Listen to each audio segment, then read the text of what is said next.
তোমারে তো পাগল বানাই নাই।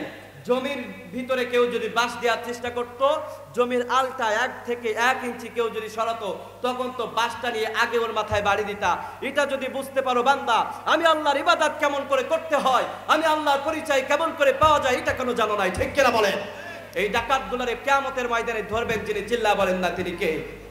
সেদিন মাপ পাওয়া যাবে না? সেদিন বলবেন আমার ক্ষমতা ছিল বেশি, টাকা ছিল বেশি, এলাকায় আমার 10টা বিল্ডিং ছিল, আমি কোনো রকমে পার পাইতে পারবো? সম্ভব?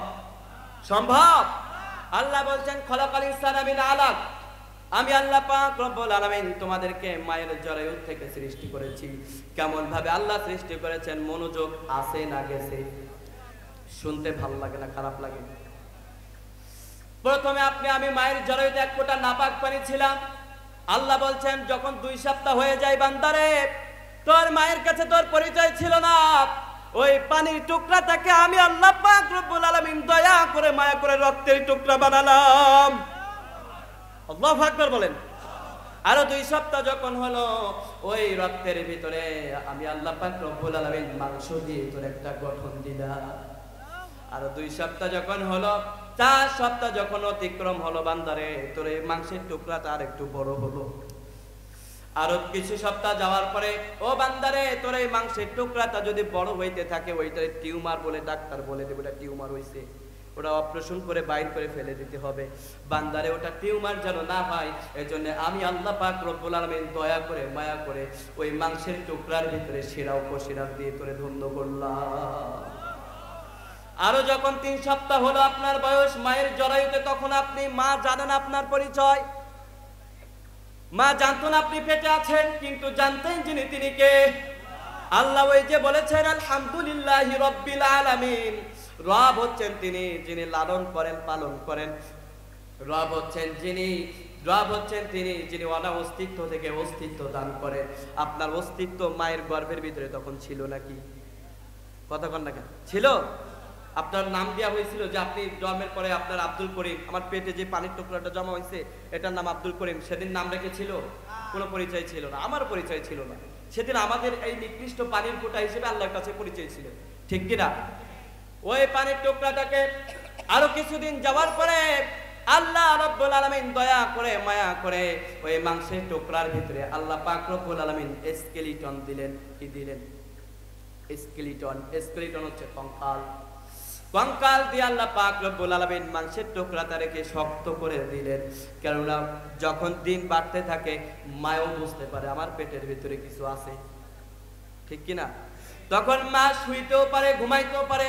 মাংসের টুকরাটা যদি বড় হয়, ওর ভিতরে সেরাও দিয়েছি আমি আল্লাহ, হাড় দেই নাই। ওই মাংসের টুকরাটা বড় হওয়ার কারণে বান্দারে তোর মা যদি এপাশ থেকে ওপাশ শুয়ে পড়ে, তাহলে ওই মাংসের টুকরার ভিতরে সেরা উপসেরাগুলো উল্টা পাল্টা হয়ে তোর অস্তিত্ব বিলীন হয়ে ওই দিনই ওয়াশরুমের সাথে বাথরুমে তুই পড়ে যেতি। আল্লাহু আকবার। কখনো এভাবে ভেবেছেন? কখনো কল্পনা করেছেন কিভাবে আল্লাহ তাআলা মায়ের জরায়ুতে আপনাকে কিভাবে সৃষ্টি করেছে? কিন্তু দুনিয়াতে এসে আল্লাহর বিরোধিতা করতে আমরা দ্বিধাবোধ করি না, এমন মানুষ খুলনাতে একজনও নাই। আছে? আল্লাহ হেফাজত করুন, বলেন আমিন। ধীরে ধীরে যখন আপনার একটা আকৃতি পেল, 120 দিন আপনার মায়ের জরায়ুতে আপনার বয়স হয়েছে, মা এবার বুঝতে পেরেছে আমার পেটের ভিতরে কিছু একটা আছে। মা বলেছে, স্বামী, প্রাণের স্বামী রে, তোমার সাথে এতদিন থেকেছি, পড়েছি, তোমার সাথে চলেছি, একই সাথে ঘুমাইছি, কত সুখ দুঃখের কথা আমি শেয়ার করেছি স্বামী। আমার মনে হচ্ছে আমার পেটের ভিতরে কিছু মনে হয় একটা আছে, চলো তো ডাক্তারের কাছে নিয়ে যাও। ওই দিন আপনার মা আপনাকে যখন হসপিটালে নিয়ে যায়, আপনাকে কোলে নিয়ে, কিন্তু মা জানতো না আপনি তখন পেটের ভিতরে আছেন। মা তখন 120 দিন পরে পরীক্ষা করে, ওই যে পরীক্ষা করে পেটের ভিতরে মেয়ে না ছেলে, ওই পরীক্ষাটার নাম কি? আল্ট্রাসাউন্ড করার পরে সে জানতে পারে যে আপনার একটা অস্তিত্ব আছে সেখানে। ধীরে ধীরে আপনার মায়ের নিঃশ্বাস প্রশ্বাস দিয়ে আল্লাহ তাআলা আপনার নিঃশ্বাস প্রশ্বাস চালু করে দেন, বলেন আল্লাহু আকবার। ওই নিঃশ্বাস প্রশ্বাস এখনো আছে না নাই? আল্লাহ চাইলে বন্ধ করে দিতে পারেন নাকি পারে না? নিঃশ্বাস যদি বন্ধ হয়ে যায় আপনার আর পরিচয় থাকবে? আপনি এলাকার চেয়ারম্যান হতে পারেন, মেম্বার হতে পারেন, আপনি মাহফিলের প্রধান অতিথি হতে পারেন, সভাপতি হতে পারেন, আমি হুজুর, আমি হতে পারি, আপনি শ্রোতা, আপনি হতে পারেন। ভাইরা আমার, বুকে হাত দিয়ে বলেন তো, আল্লাহ যদি এখন বলে তোর এক মুহূর্তে, এই মুহূর্তে তোর অক্সিজেনটা আমি কেড়ে নিব, নিঃশ্বাস প্রশ্বাস সচল রাখবো না, আপনার 14 গোষ্ঠীর ক্ষমতা আছে নাকি অক্সিজেন দিয়ে আপনারে বাঁচাই রাখবে? নিঃশ্বাসে নিঃশ্বাসে আমাদের নিয়ামত দিয়ে ভরপুর করেছেন কে? আরো আওয়াজ দিয়ে বলেন কে? নিঃশ্বাসে নিঃশ্বাসে নিয়ামত পাই আমি, বিশ্বাসে তাই আমি না দেখে তোমায় বাড়ি। আল্লাহরে দেখেছেন কখনো?